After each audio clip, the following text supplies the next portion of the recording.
So I've been working on my authorization service, and it's totally sweet. It's only taken me 6 months to build it. Just 6 months. I started implementing some basic RBAC library, but that wasn't enough, obviously.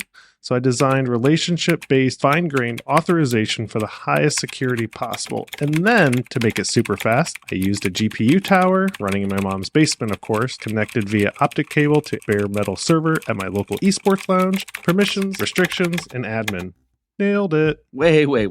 Whatever you did sounds cool, but there's also another option. Oh, really? Yeah, with Permit.io.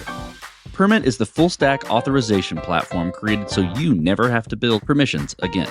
Build and manage permissions for any application with policy as code, APIs, developer-friendly SDKs, and user-facing UIs. Permit is an end-to-end authorization platform built on top of open-source policy engines. It's high-performing, gets decisions in less than 10 milliseconds, and uses a hybrid approach where config is in the cloud, but data and decisions are made locally. Not only is it intuitive, it lets you implement fully functional authorization in 5 minutes, not 6 months, and in the code base you prefer. Check out the link in the show notes or go to permit.io to learn more.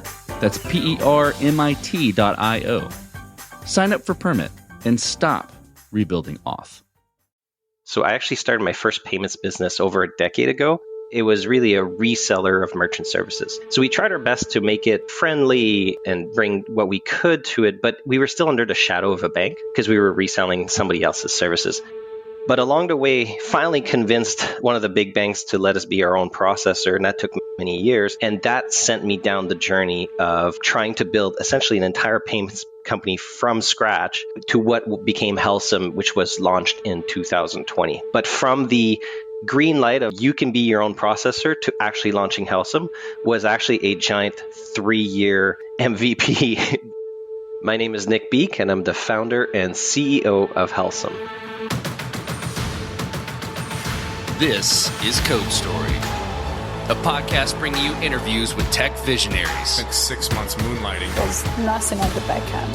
Who share what it takes to change an industry. I don't exactly know what to do took next. many goes to get right. Who built the teams that have their back. The company is its people. The teams help each other achieve. I was proud of our team. Keeping scalability top of mind. All that infrastructure was Yes, we've been fighting it as we grow. Total waste of time. The stories you don't read in the headlines. It's not an easy thing to achieve, mind Took it off the shelf and dusted it off and tried it again. To ride the ups and downs of the startup life. You need to really want it. It's not just about technology. All this and more on Code Story.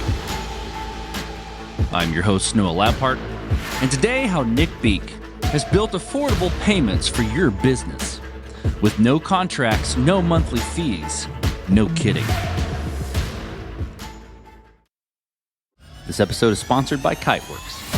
Legacy-managed file transfer tools lack proper security, putting sensitive data at risk. With Kiteworks MFT, companies can send automated or ad hoc files in a fully integrated, highly secure manner. The solution is FedRAMP Moderate authorized by the Department of Defense and has been so since 2017.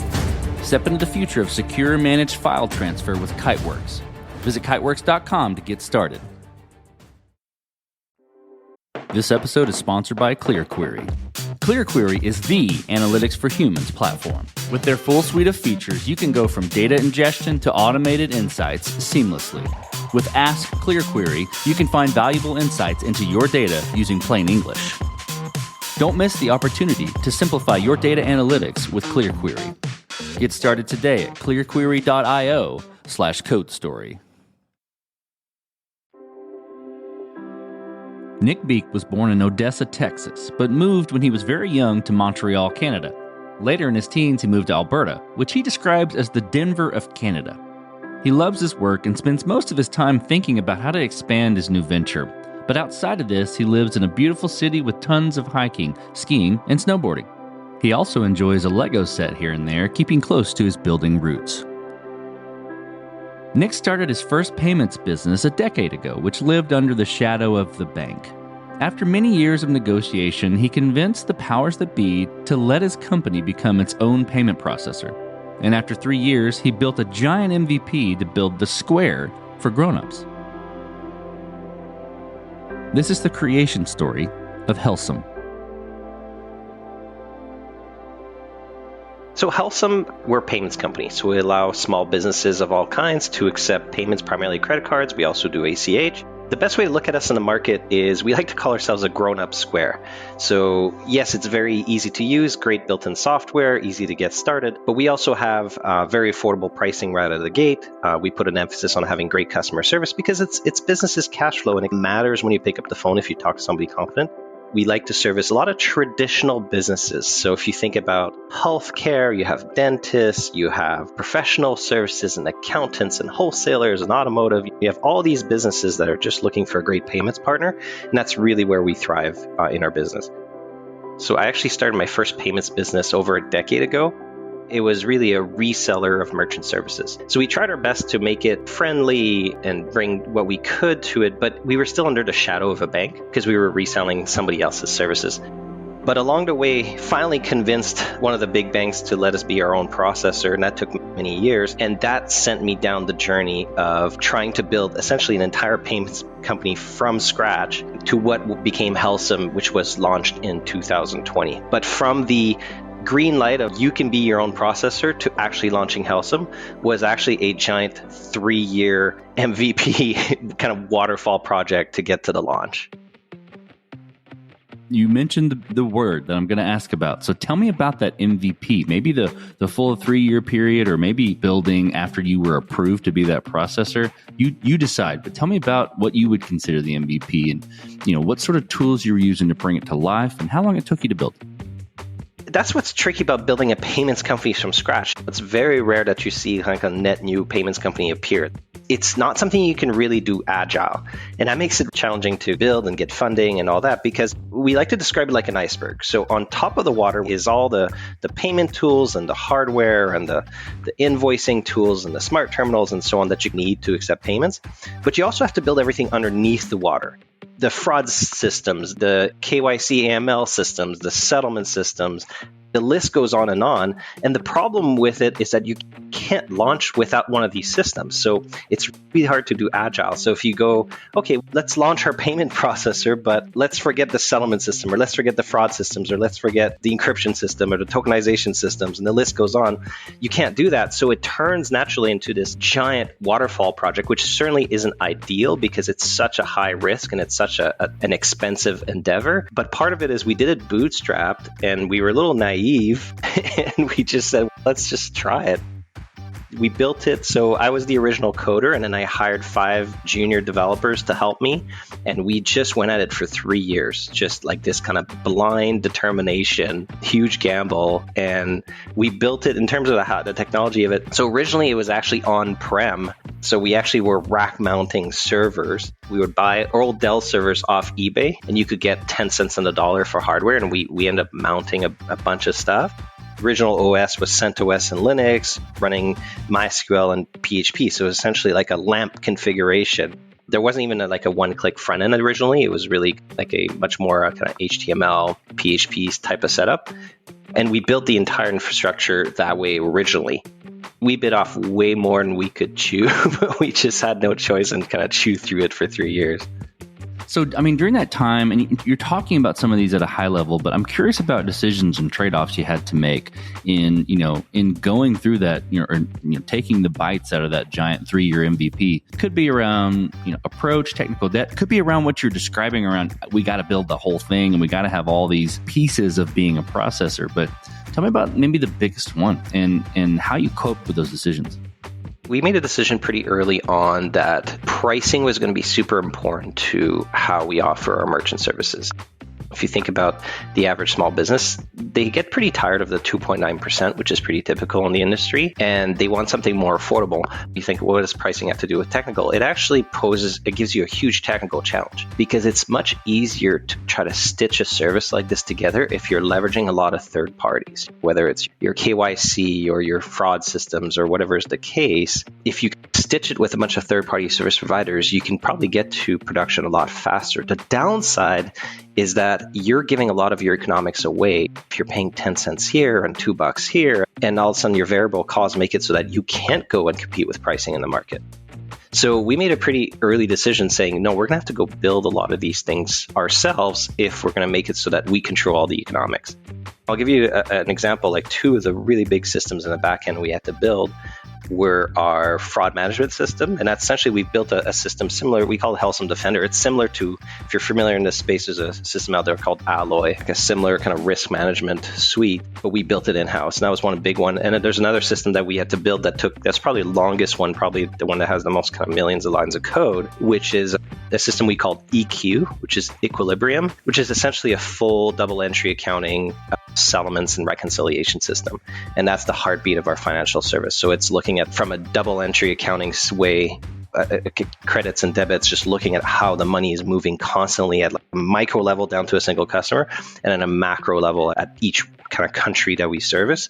And that was pretty nuts to build. We were fortunate that my kind of lead developer that worked with me that originally got hired as a junior and worked his way up to become our CTO, actually was an accountant before he decided accounting was not for him and decided to be a software developer instead. When we tasked him to build the MVP of that system, we said, hey, whether you like it or not, you're going to have to go back to your accounting days and like really figure out how to help to build the architecture of this beast. There's a lot of other systems, might not be as big, but everything from payment gateways to encryption, key management, and the list goes on. And we just built and built. It was a little bit exciting, but also just scary at the same time, because the timeline originally we were like, this is going to take 18 months. And then all of a sudden it's 2 years and then 2.5 years. And we forced ourselves to launch at year 3. We're like, okay, there's still going to be some cutting corners and we'll have to fix it on the other side. But at this point, we just need to know if this thing's actually going to turn on. This episode is sponsored by Kiteworks. Legacy managed file transfer tools are dated and lack the security that today's remote workforce demands.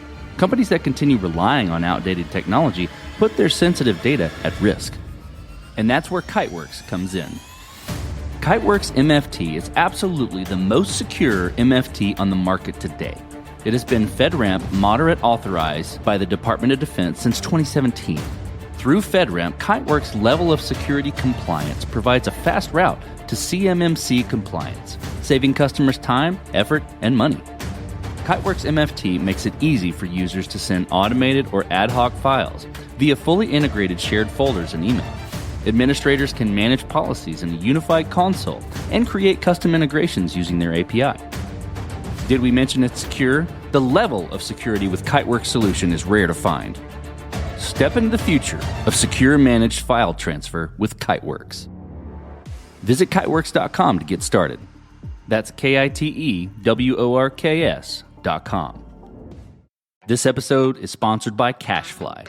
The web is a competitive place, and if your site delivers its content pixelated, slow, or not at all, well, then you lose. But that's where CashFly comes in. CashFly delivers rich media content up to 159% faster than other major CDNs.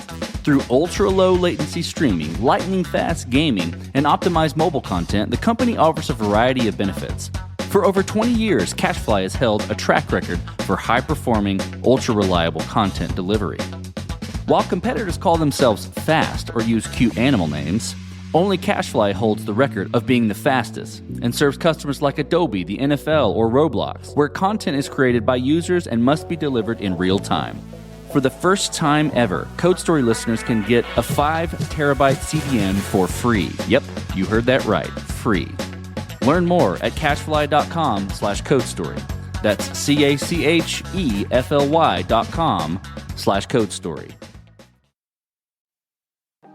You've got your MVP working, you're gaining some traction, you've gone through the 3-year gauntlet, right? You've made all the decisions. Tell me about how you've progressed the product from there and matured it. And I think to wrap that in a box a little bit, what I'm looking for is how you built your roadmap, how you went about deciding, okay, this is the next most important thing to build, address, or to do with Helcim.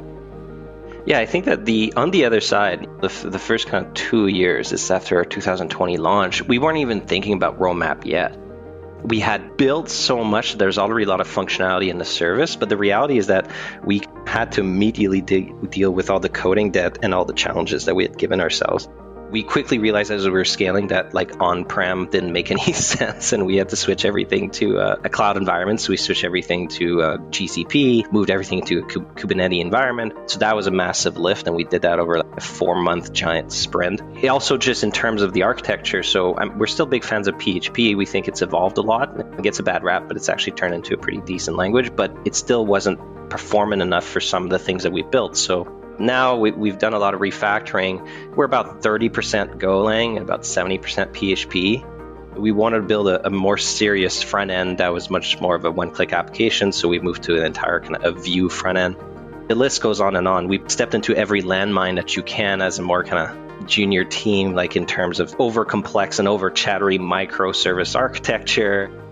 So I think the next 2 years after launch was really just about navigating these decisions, refactoring what we could, trying to figure out taking the right steps to put ourselves in a better position that could scale. 4 years since launch, we've grown a boatload, and now we're finally in a position where I think our tech is in a good spot, and we're starting to now explore a lot of that feature roadmaps and adding more and more functionality, because we just weren't in a position to do that before. We're just fighting fires, and also just fighting fires of starting a payments company is quite complex, and all of a sudden you're dealing with fraud and onboarding and speed of settlements, and you're just constantly optimizing, reworking your systems, and you tell yourself, hey, ultimately our customers just want a really slick payment service, so before we get too distracted with more functionality and more tools, let's just get this put in the best shape that we can. And I think finally, I want to say as of 8 months ago, we're in a position where, hey, this thing is finally working. Okay, now let's start exploring what else we want to do. Now, here you're saying we. Tell me about how you built your team. And what do you look for in those people to indicate that they're the winning horses to join you? We're a little bit unique because we have an in-office environment. So we do hybrid. So we do 2 days a week from home and 3 days in the office. So we have a team of 155 people, and it's entirely in Calgary. Highest STEM concentration in Canada, one of the youngest cities in Canada. So it's got a lot of potential. What it doesn't have is a lot of experienced talent. So we said, okay, how do we turn a kind of weakness into a strength? And what we did is we just really created this kind of bottom-up junior hiring approach. So the nice part about it is that there's so much graduates that are looking for opportunities that we got to pick the best ones. And we really look for builders, we look for grinders, we look for people that are just really passionate about building something from scratch. And we got amazing people out of that have ultimately become kind of seniors themselves and great leaders. It was a difficult journey in one sense, though, because everything is a trade-off. So in one sense, you got a team that was really driven, didn't necessarily know where all the pitfalls were, but they also had no fear. So you got both sides of it. So we got to build some really big stuff that maybe some more experienced people would have said, hey, this is going to be you don't know what you're about to bite off. But on the other side, like I said earlier, we stepped on a bunch of landmines that I think some more experienced professionals would have told us, hey, there's a better way to do this. So in time, we're now getting in a point where even the ecosystem of the city is changing, where we can bring in some more senior talent as staff engineers and as principals to help the team grow. But that was the approach that we took. And think about it, it grew to about 50 engineers. This was their first or second job ever. So it was a very kind of unique environment, for better or for worse. This episode is sponsored by CashFly. The web is a competitive place, and if your site delivers its content pixelated, slow, or not at all, well, then you lose. But that's where CashFly comes in. CashFly delivers rich media content up to 159% faster than other major CDNs. Through ultra-low latency streaming, lightning-fast gaming, and optimized mobile content, the company offers a variety of benefits. For over 20 years, CashFly has held a track record for high-performing, ultra-reliable content delivery. While competitors call themselves fast or use cute animal names, only CashFly holds the record of being the fastest and serves customers like Adobe, the NFL, or Roblox, where content is created by users and must be delivered in real time. For the first time ever, Code Story listeners can get a 5 terabyte CDN for free. Yep, you heard that right, free. Learn more at cashfly.com/codestory. That's CACHEFLY.com/codestory. Hello, welcome to the Data Analytics Club. Do you know the password? No, didn't know there was one. Do you know how to code? No. Do you know how to query data? Like, ask a question? I guess not. I see. Then you can't be in this club. Sorry. Goodbye. Don't be left out of the Analytics Club. ClearQuery is the Analytics for Humans platform. With their full suite of features, you can go from data ingestion to automated insights seamlessly. ClearQuery provides you with the information you need without requiring you to do the heavy lifting. Their Ask ClearQuery feature allows you to ask questions in plain English, helping you find relationships and connections in your data that may have previously gone unnoticed. You can even visualize your data with presentation mode, taking your data storytelling to the next level. Pricing is based on storage, not licenses, and that ensures that you get the most bang for your buck. Don't miss the opportunity to simplify data analytics, your data analytics, with ClearQuery. Get started today at clearquery.io/codestory. So let's dive into scalability. And this will be interesting, given how you had to approach the MVP process and what you had to think through in the early days. Did you build this to scale efficiently from day one, or with scale in mind, like abstractions and things? Or have there been any interesting areas where you've had to fight it as you've grown? I think that we wanted to build, I think that the hope was certainly to build it so you can easily scale it. And I remember us talking about it as we're still building the MVP going, oh man, this thing's going to be able to support 50,000, 100,000 customers right off the bat. And it was so not the case. I think we made probably the biggest pitfall was around microservices. We built an entire kind of microservice architecture, but there was no event streams. There's a lot of pitfalls that we fell into that we had to roll back or learn how to make work properly. Us switching to the cloud was obviously, we did that because we saw how fast it was scaling and how impossible it would have been to do otherwise. So I think that there's a lot of lessons along the way. The intent was to build it at scale. I think most startups think that way. They're like, oh, technology infinitely scales, and that's the beauty of it. And it's going to be just as easy to service 10,000 customers as it's going to be service 100,000. All of a sudden you get there and you go, wait a second. That is absolutely not the case. And you're constantly finding the next bottleneck or the next item to address. We learned some lessons. For example, like being a little bit more open. We were very stringent about only using a very limited number of languages. That dogmatic approach can help you in one way because you bring standardization to your development process. But on the other side, you can force yourself to be using a tool that ultimately isn't the best tool for the job, and you're trying to inventing your way around it. Especially when we brought Golang into an organization a few years ago, and that really was a big unlock for some big back-end processes because it can do concurrencies and it can do a lot of different things in parallel, and that helped us a lot. And what we're realizing is there needs to be a balance. There'd be a certain tension. You can't just let developers use every tool they can, because then that makes it really hard for your recruiting and makes it very non-standardized. It makes it hard to have some nimbleness in terms of you're moving your resources around. But also you can't be so strict that you're ultimately making your job harder than it needs to be. And I think that that's ultimately the job of our CTO and our dev leadership, is finding that right tension, that right balance. And that's something that I think every startup has to go through and make those mistakes to get to that conclusion. Okay, so as you step out on the balcony and you look across all that you've built with Helcim, what are you most proud of?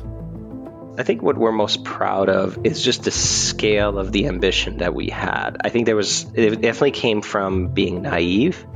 These young Canucks in Calgary to just say, hey, we're going to build a competitor to Square and Stripe and others, but we're going to build it right here. We're going to build a bootstrap. It's going to have smart terminals. It's going to be e-commerce. It's going to work in multiple countries. Hindsight, when you look at that, you're like, that was madness. Nobody kind of does that and does that bootstrap with no investors. Like, we ultimately brought investors later on, but we really did the first go live and all of that ourselves. I look back, despite all the landmines that we stepped on and all the mistakes we made, I'm just super proud that we were naive enough to make that huge gamble that ultimately paid off. Because I don't know if, knowing everything I know now, I don't know if I would have the stamina to do it again. So that is probably the thing that we're most proud of, regardless of the fact that we had to refactor stuff and rebuild stuff. And I think that the fact that we just had that level of ambition day one gave us that opportunity, or we created that opportunity to build something really big. Okay, let's flip the script a little bit. Tell me about a mistake you made and how you and your team responded to it. We resisted too long frameworks. I think that it came from a place of we wanted to be in control of everything, both in terms of how we operate the business and financially and how we built our software. Part of it is also when you're a payments company, you also have to deal with a lot of security requirements, more than a typical SaaS. PCI, DSS level 1 from level 1 from day one. And you have to deal with a lot of security concerns. You always have a target at your back and people trying to get into your environment. So I think we resisted a lot of frameworks and libraries because how much vulnerability is constantly popping up in these things. And if we're going to blow ourselves up, then at least it'll be our fault, not somebody else's, I think was the mindset. But ultimately, the downside of that approach is that when you're going to make the same mistakes that others are going to make, and I think that there's trade-offs on the other side, because when you have big open frameworks or big open libraries, you have a lot of eyeballs on that too, and that allows you to catch things faster. We're lucky that we had enough hindsight to put together a bug bounty program really early in, and we've worked with some great third-party providers that have kept the program active and kept us on our toes and taught us how to fix quickly and up our game. The hindsight mistake was, I think we built too many things ourselves at a too deep of a level, and it took us a little bit to realize, no, there's some things that it's better for us to rely on an open source community or on different frameworks out there. And we learned that along the way. Okay, this will be fun to hear the passion in your voice and the excitement. Tell me what the future looks like for, the products and for your team. From a product standpoint and from a service standpoint, it always came from a love of small business. So I started a bunch of small businesses when I was young, fell in love with the journey, fell in love with kind of the struggles and everything that comes with trying to be a small business owner. And everybody gives lip service to small businesses. Everybody says they love small businesses, but their actions don't reflect that. We really want to spin that on its head. So ultimately, everything we do is for a love of small business, and one we feel that we actually honor, and our actions reflect that. So it started with wanting to be the world's most loved payments company. And it's a bit of an oxymoron in this space because nobody loves their payments. And we really wanted to change that. And ultimately, the past, since we launched, coming up on 4 years now, everything has built about building that payment service that merchants truly love. And every functionality and feature that we've been adding is really about amplifying that. How can we make it more affordable? How can we make deposits faster? How can we really make us stand out? And now we're getting to a point where there's still a lot of opportunity. Payments is a big space, but we're hitting diminishing returns of what we can do with the payment service. And now we're starting to look at all the other exciting things that we can add value to our customers, whether that's the additional software we're starting to bring or the additional kind of financial services that we think will help them along the way. So it's really exciting in a way because we get to step outside of a comfort zone, and it's rewarding in a sense that it took a whole lot of effort to get to this point. And now it's, we get to reinvent ourselves a little bit and work on some new things. And after having these massive waterfall projects and these massive builds for such a long time, I think the team is pretty excited for the next phase. Okay, let's switch to you, Nic. Tell me something or someone or many persons that you look up to and why. Tell me about who influences the way that you work. I'm a big fan of Professor Scott Galloway. I listen to his podcast. I like the way that he brings both the balance of being kind to people and investing in family, but at the same time pulling value in building yourself a secure financial future and really being driven to build something amazing. So I think that's somebody that I definitely look up to and listen to a lot. Outside of that, I'm really trying to just carve out my own ways. We like to do things a little bit differently, the way that we do our culture. I know a lot of people talk about culture at their company, but one thing that we try to do differently is to try to make it transparent to a whole other level. So even if you go to our website, helcim.com/theway, you'll actually find our culture book. And it's completely open. It's completely transparent. We actually took that leap of faith and made it public to everyone to see. And I like to describe it almost as a flavor of ice cream.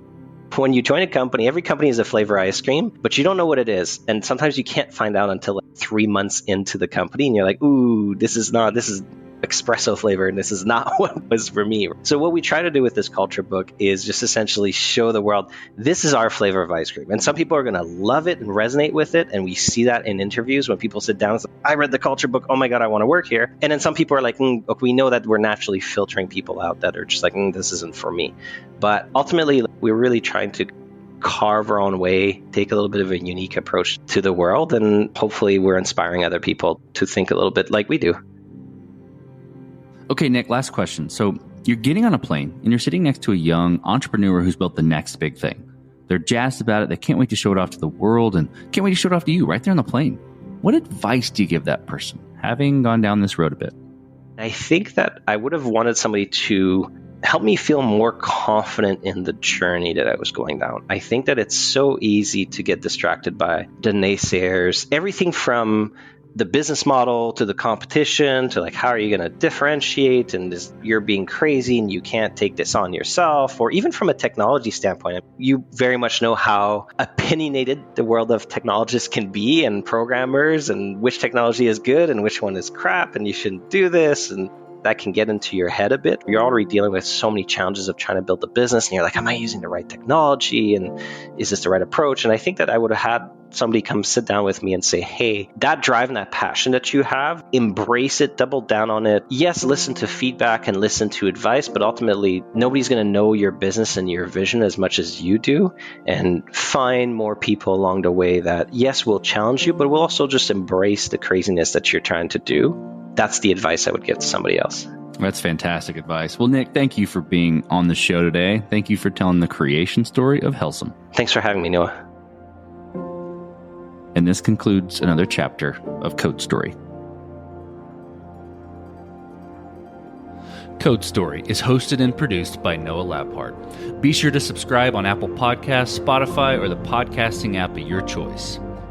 And when you get a chance, leave us a review. Both things help us out tremendously. And thanks again for listening.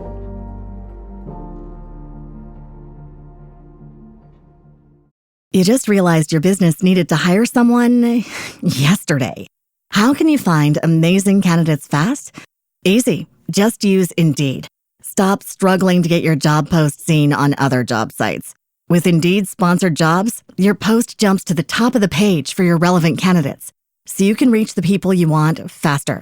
According to Indeed data, sponsored jobs posted directly on Indeed have 45% more applications than non-sponsored jobs. Don't wait any longer. Speed up your hiring right now with Indeed. And listeners of this show will get a $75 sponsored job credit to get your jobs more visibility at Indeed.com/PODKATZ13. Just go to Indeed.com/PODKATZ13 right now and support our show by saying you heard about Indeed on this podcast.